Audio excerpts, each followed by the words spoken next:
Assalamualaikum warahmatullahi wabarakatuh. Salam sejahtera bagi kita semua. Saya Yuli Kiswanto, mahasiswa Unikama Malang dengan NPM 22640603005 program studi peternakan. Dalam kesempatan ini saya ingin menyampaikan materi pembahasan pendidikan kewarganegaraan dengan pemilihan topik pembahasan ada 3. Yang pertama yaitu konsep dan urgensi pendidikan kewarganegaraan. Yang kedua adalah konsep dan urgensi identitas nasional. Yang ketiga adalah konsep dan urgensi integrasi nasional. Konsep dan urgensi pendidikan kewarganegaraan yang pertama yaitu warga negara secara umum adalah anggota dari sekelompok manusia yang hidup atau tinggal di wilayah hukum tertentu yang memiliki hak dan kewajiban. Siapakah warga negara untuk secara khususnya di Indonesia?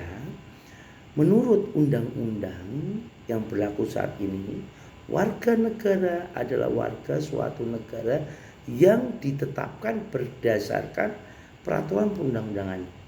Mereka dapat meliputi ASN, TNI, Polri, pedagang, petani, peternak, dan segala macam profesi, serta kelompok masyarakat lainnya yang telah memenuhi persyaratan perundang-undangan.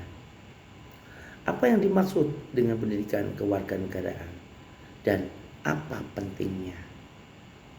Pendidikan kewarganegaraan menurut M. Nu'man Sumantri tahun 2001 adalah pendidikan kewarganegaraan yang berintikan demokrasi politik yang diperluas dengan sumber-sumber pengetahuan lainnya, pengaruh-pengaruh positif dari pendidikan sekolah, masyarakat, orang tua yang kesemuanya itu diproses guna melatih para siswa untuk berpikir kritis, analitis, dan demokratis dalam mempersiapkan hidup demokrasi yang berdasarkan Pancasila dan Undang-Undang 1945. Tujuannya dari pendidikan kewarganegaraan ini untuk membentuk negara yang baik,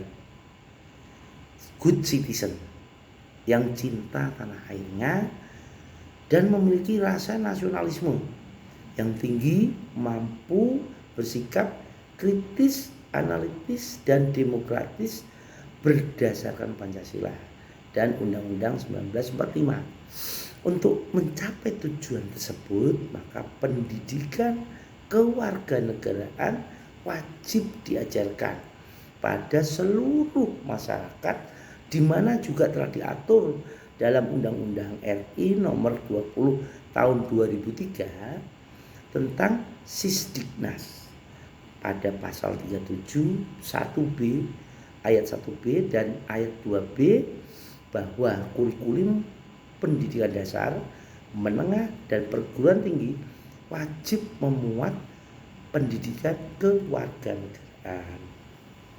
Mengapa pendidikan kewarganegaraan mengalami perubahan?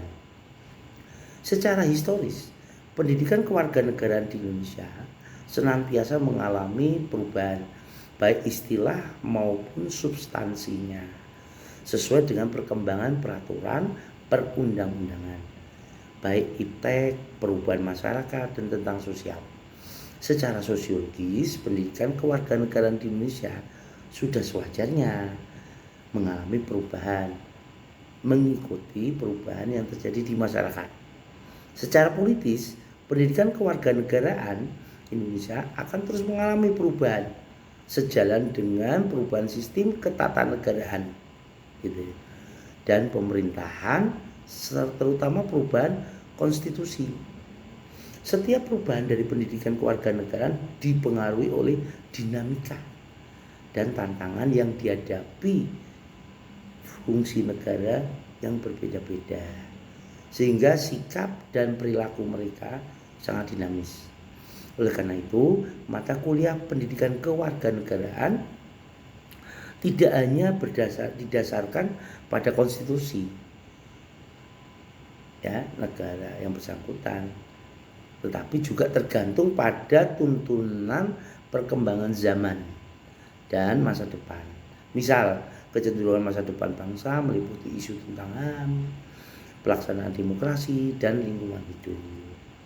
Kecenderungan perilaku warga negara ada dua, yakni perilaku positif dan negatif. Pendidikan kewarganegaraan perlu mendorong warga negara agar mampu memanfaatkan pengaruh positifnya. Perkembangan iptek untuk membangun negara dan bangsa. Sebaliknya, pendidikan kewarganegaraan perlu melakukan intervensi terhadap perilaku negatif yang cenderung negatif lah warga negaranya. Oleh karena itu, kurikulum pendidikan kewarganegaraan termasuk materi, metode, dan sistem evaluasinya harus selalu disesuaikan dengan perkembangan. Dari yang sudah saya jelaskan, maka kita dapat mengetahui konsep dan urgensi pendidikan kewarganegaraan bagi masyarakat, terutama bagi generasi muda, supaya menjadi warga negara yang baik. Untuk konsep yang kedua adalah konsep dan urgensi identitas nasional. Apa yang dimaksud dengan identitas nasional itu? Identitas menunjuk pada ciri atau penanda yang dimiliki baik seseorang secara pribadi dan dapat pula juga kelompok gitu. Apabila bangsa Indonesia memiliki identitas nasional, maka bangsa lain akan mudah mengenali dan mampu membedakan bangsa Indonesia dengan bangsa yang lain. Demikianlah pengertian identitas nasional secara etimologis. Bagaimana pengertian identitas nasional untuk para pendapatnya, para ahli dan para pakar? Dikatakan Sudarsono tahun 2002 menyatakan jati diri adalah siapa diri Anda sesungguhnya. Nah, maka identitas dalam konteks ini digambarkan sebagai jati diri individu manusia. Jati diri sebagai sifat dasar manusia.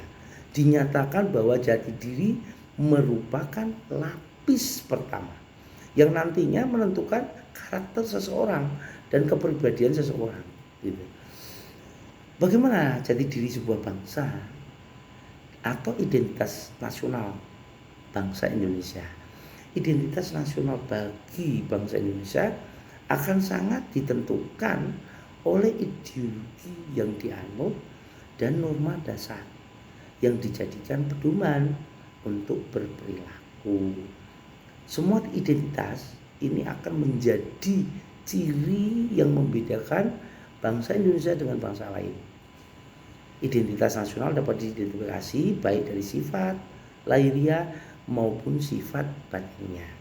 Bagi bangsa Indonesia, jati diri tersebut dapat tersimpul dalam ideologi dan konstitusi negara, ialah Pancasila dan UUD 1945. Menurut Kailan tahun 2002, jati diri bangsa Indonesia adalah nilai-nilai yang merupakan hasil buah pikiran dan gagasan dasar bangsa Indonesia tentang kehidupan yang dianggap baik, yang memberikan watak, corak, ciri masyarakat Indonesia. Tentang kehidupan yang dianggap baik tersebut adalah ada beberapa jumlah cirinya. Seperti satu, itu watak Indonesia ya, religius. Yang kedua, sikap menghormati bangsa dan manusia lain. Yang ketiga, persatuan, gotong royong, musyawarah, serta ide tentang keadilan sosial. Nilai-nilai dasar itu dirumuskan sebagai nilai-nilai Pancasila. Sehingga Pancasila dikatakan sebagai jati diri bangsa, sekaligus identitas nasional. Sikap dan perilaku yang ditampilkan Pancasila sebagai jati diri bangsa akan menunjukkan identitas. Nah, identitas kita selaku bangsa Indonesia, ya ini ada dua unsur kesamaan yang memberikan ciri khas pada masyarakat Indonesia dalam perkembangannya dari waktu ke waktu, yaitu satu, identitas primer, yang kedua identitas sekunder. Identitas primer itu yang mengawali terjadinya identitas sekunder, sedangkan identitas sekunder itu yang dibentuk atau direkonstruksi berdasarkan hasil kesepakatan bersama. Bangsa Indonesia memiliki identitas primer atau etnis atau suku bangsa lebih dari 700 suku bangsa, yang mana telah sepakat untuk membentuk negara Kesatuan Republik Indonesia dengan menyatakan proklamasinya kemerdekaan Indonesia pada tanggal 17 Agustus 1945. Identitas etnis yang terwujud antara lain dalam bentuk budaya yang dikembangkan agar memberikan sumbangan bagi pembentukan budaya nasional dan akhirnya menjadi identitas nasional. Secara politis, beberapa bentuk identitas nasional Indonesia yang dapat menjadi penciri atau penanda gitu ya, itu dalam membangun jati diri bangsa Indonesia itu meliputi satu, bendera, dua, bahasa, tiga, lambang negara, yang keempat adalah lagu kebangsaannya. Nah, bentuk-bentuk identitas nasional ini telah diatur dalam peraturan perundangan baik dalam UUD 45 maupun yang lebih khusus lagi. Bentuk-bentuk identitas nasional pernah dikemukakan oleh Winarno pada tahun 2013 sebagai berikut: bahasa nasional, bahasa persatuan yaitu bahasa Indonesia. Bendera negara adalah sang merah putih. Lagu kebangsaan adalah Indonesia Raya.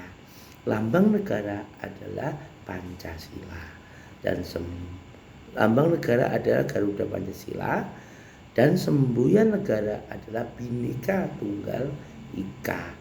Dasar falsafah negara adalah Pancasila.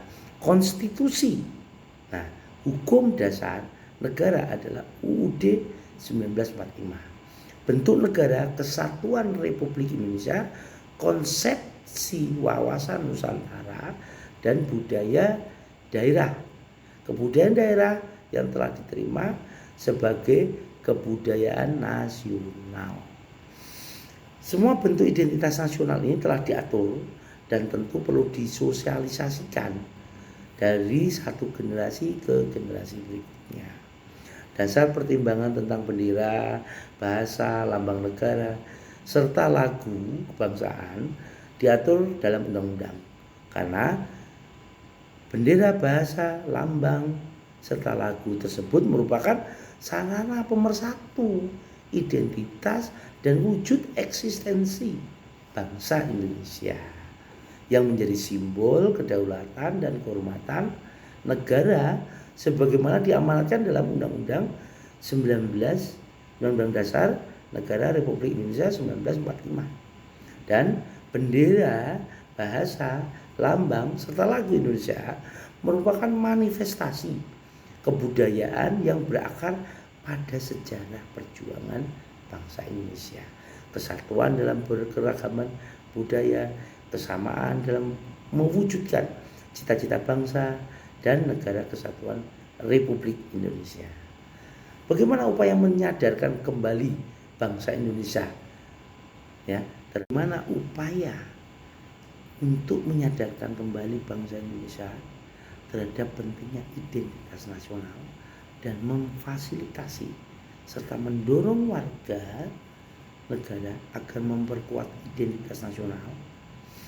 Perlu disadari bahwa rendahnya pemahaman dan menurunnya kesadaran warga dalam bersikap dan berperilaku menggunakan nilai-nilai Pancasila dalam kehidupan berbangsa dan bernegara, khususnya pada era reformasi bangsa Indonesia bagaikan berada dalam tahap disintegrasi, ya, karena tidak ada nilai-nilai yang menjadi pegangan bersama.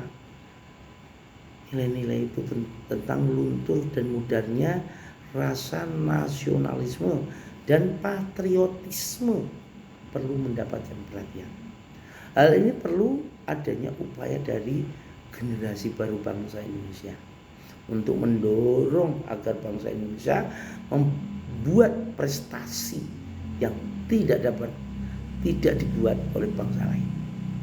Demikian pula apabila orang Indonesia lebih bangga menggunakan produk asing daripada produk bangsa sendiri, hendaknya bangsa Indonesia mampu mendorong semangat berkompetensi.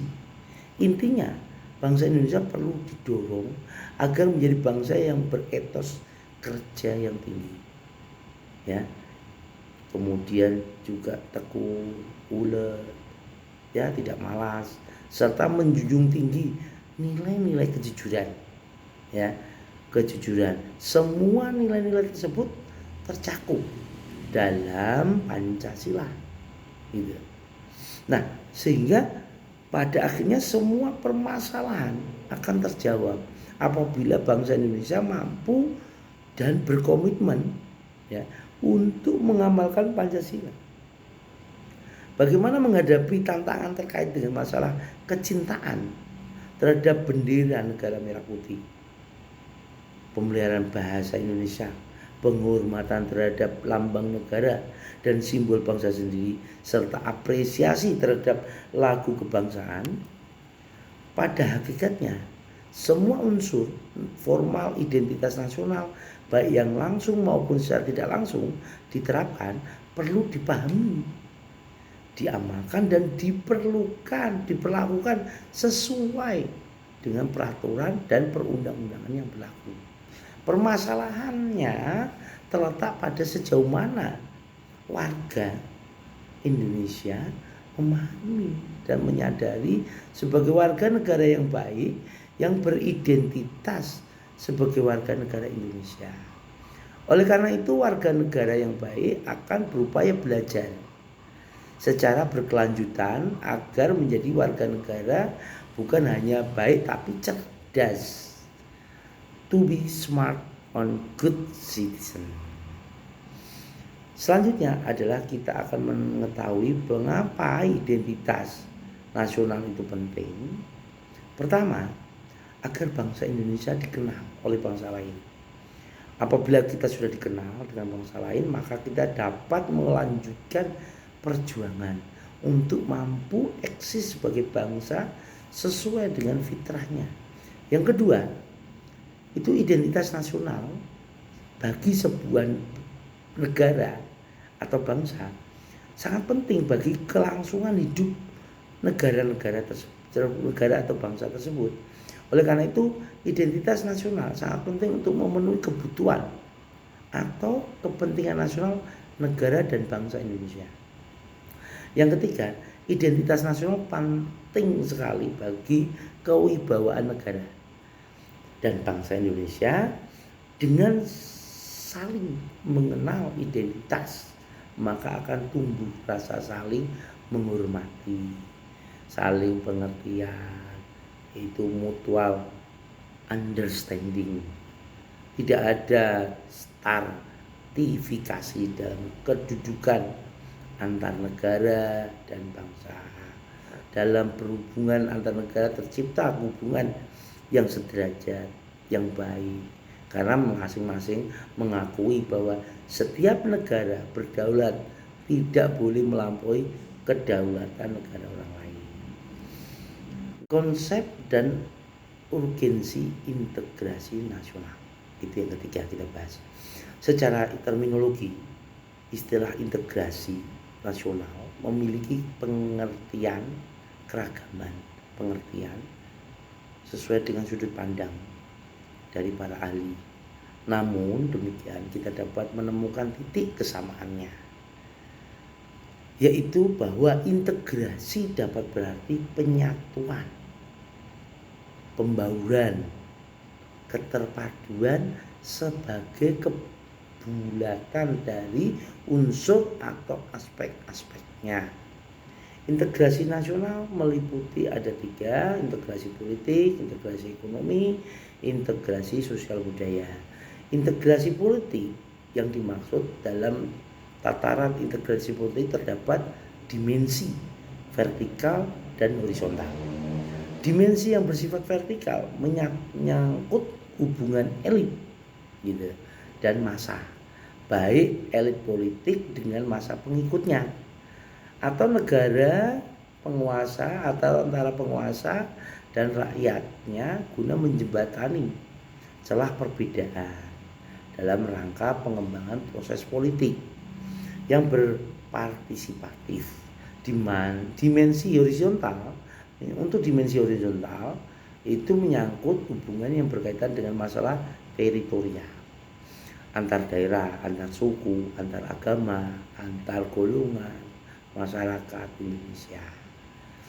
Nah, untuk integrasi ekonomi berarti terjadinya saling ketergantungan antar daerah dalam upaya pemenuhan kebutuhan hidup rakyat. Adanya saling ketergantungan menjadikan wilayah dan orang-orang dari berbagai latar belakang akan mengadakan kerjasama yang saling menguntungkan dan sinergis, gitu ya.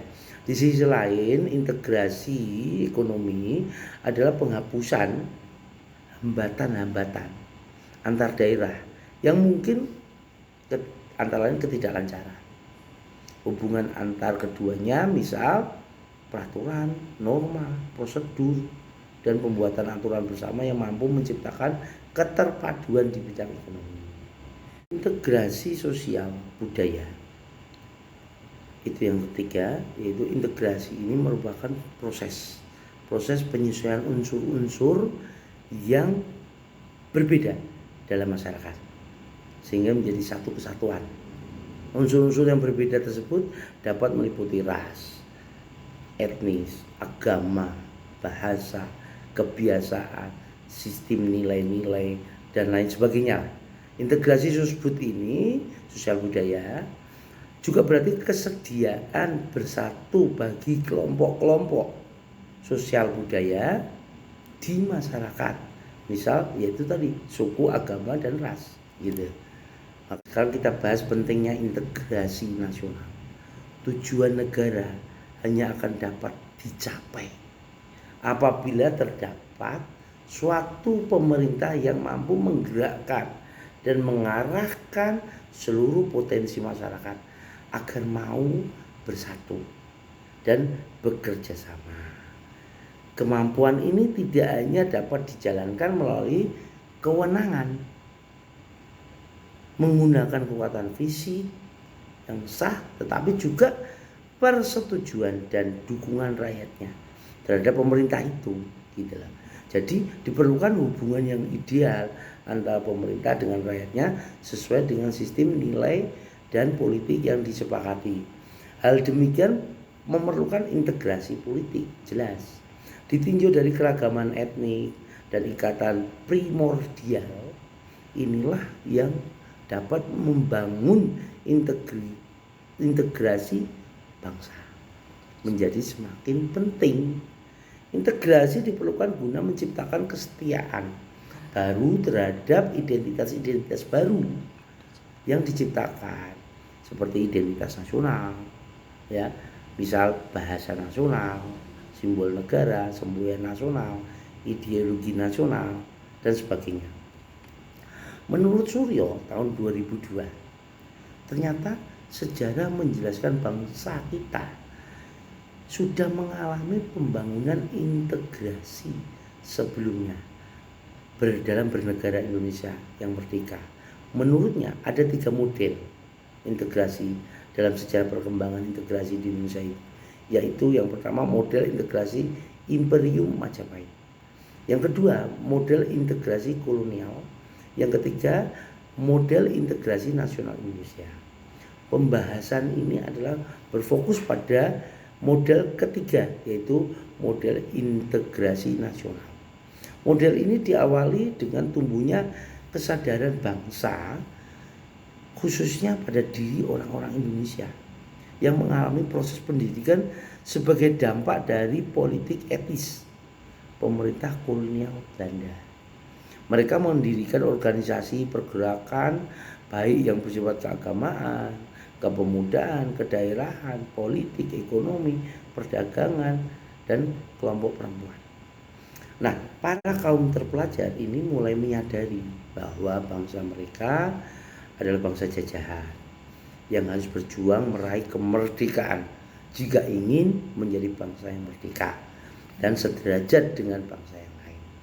Integrasi model ketiga ini dimaksudkan untuk membentuk kesatuan ya yang baru, yakni bangsa Indonesia yang merdeka, memiliki semangat kebangsaan atau nasionalisme yang baru atau kesadaran kebangsaan yang baru.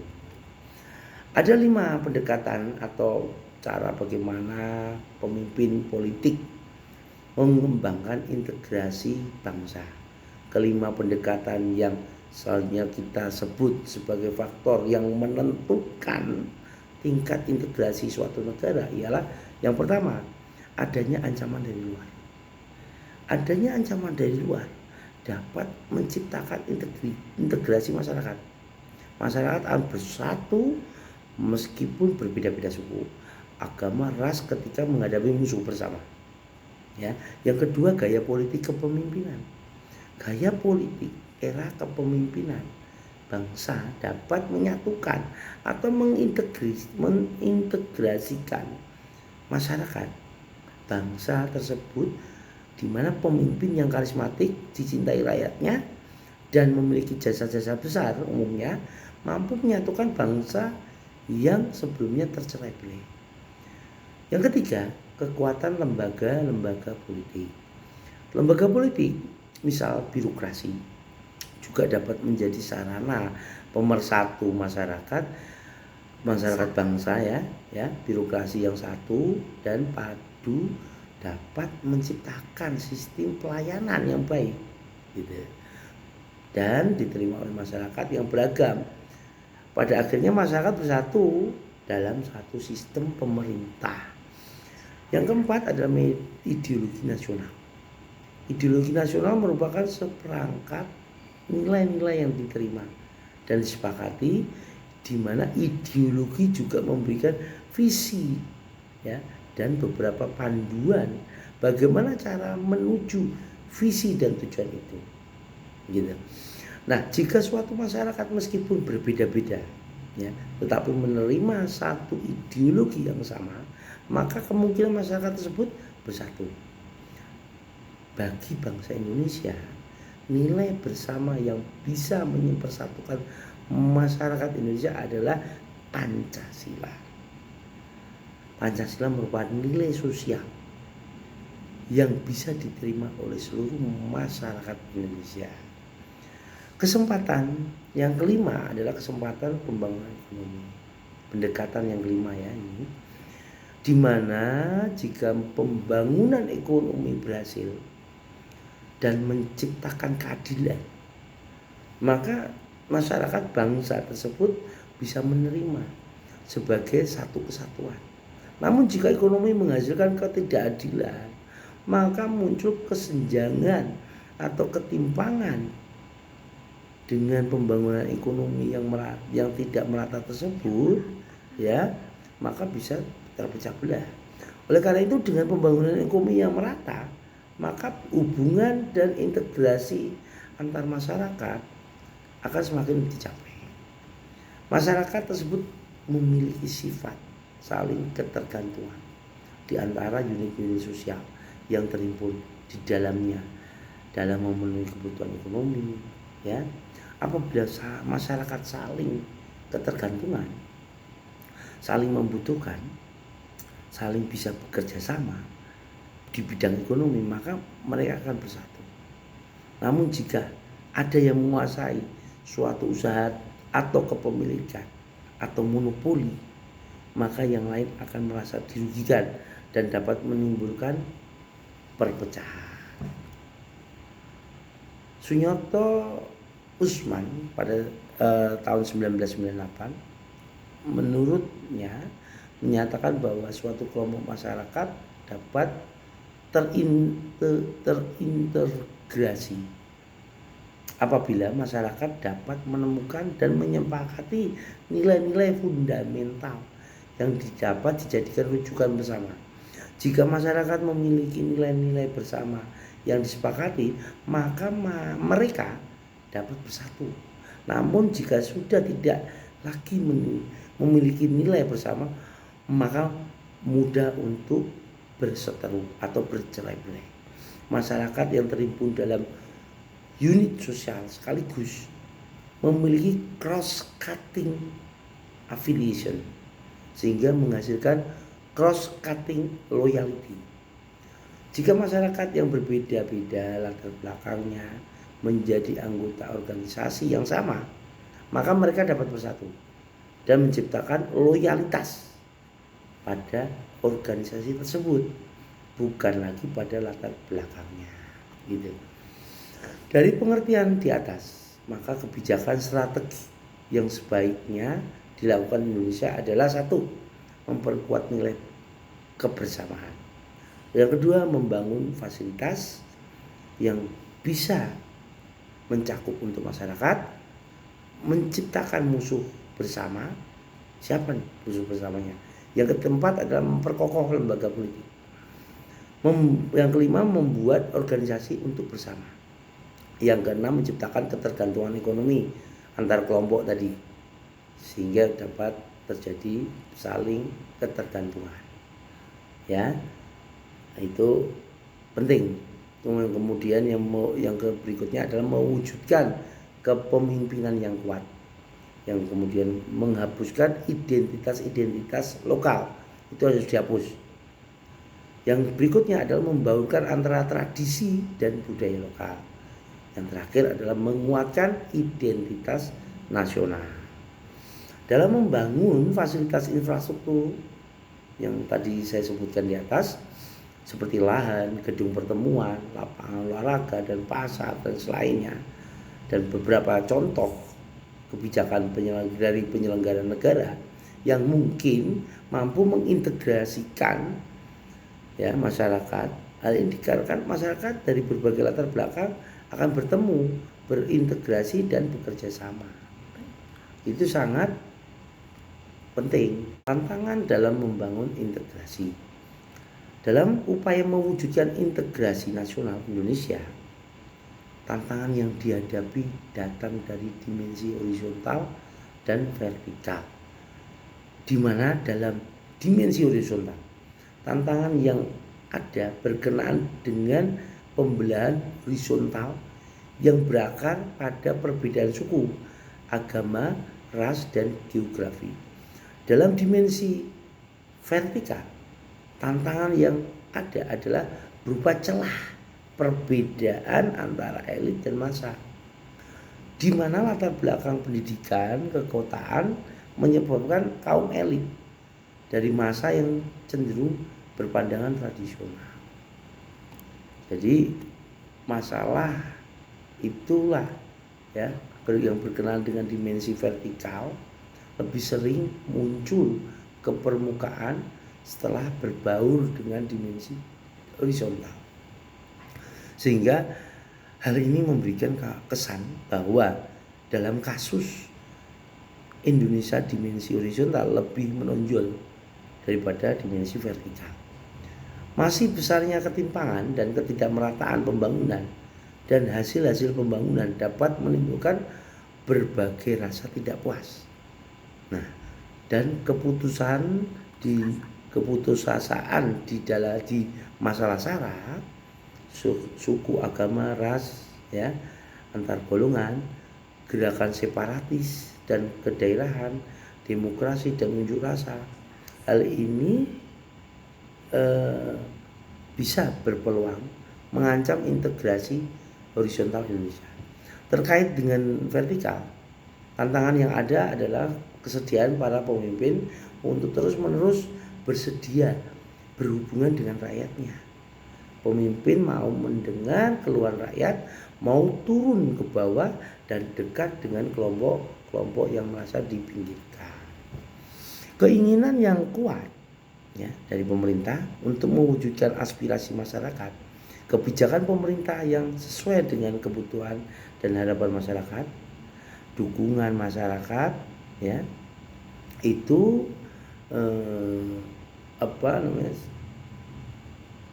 penting ya terhadap pemerintah yang sah, dan ketaatan warga masyarakat melaksanakan kebijakan masyarakat adalah pertanda adanya integrasi dalam arti vertikal. Jalinan hubungan dan kerjasama di antara kelompok-kelompok yang berbeda dalam masyarakat, kesediaan untuk hidup berdampingan secara damai dan saling menghargai antar kelompok-kelompok masyarakat dengan pembedaan yang satu sama lain merupakan pertanda adanya integrasi dalam arti horizontal ya. Kemudian pertentangan atau konflik ya, antar kelompok dengan berbagai latar belakang, perbedaan yang ada tidak pernah tertutup sama sekali kemungkinannya untuk terjadi. Namun yang diharapkan bahwa konflik itu dapat dikelola dan dicarikan solusinya dengan baik dan terjadi dalam keadaan yang tidak terlalu mengganggu upaya pembangunan bagi kesejahteraan masyarakat dan pencapaian tujuan nasional. Demikianlah ulasan dan penjelasan dari topik pendidikan kewarganegaraan yang saya sampaikan secara berurutan. Semoga ulasan juga bisa memberikan manfaat buat kita semua dan kita menjadi lebih memahami, mengerti betapa pentingnya pendidikan kewarganegaraan bagi masyarakat supaya tercipta sebuah masyarakat yang mampu berpikir kritis, analitis dan demokratis berdasarkan Pancasila dan Undang-Undang 1945.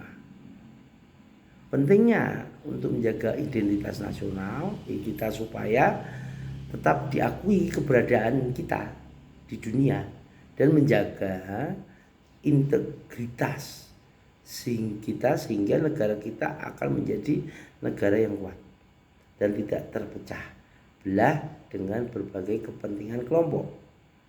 Akhir kata, marilah kita jaga persatuan dan kesatuan bangsa untuk menuju cita-cita bangsa dalam mencapai kehidupan berbangsa yang adil dan makmur. Demikian saya sampaikan. Terima kasih. Wassalamualaikum warahmatullahi wabarakatuh.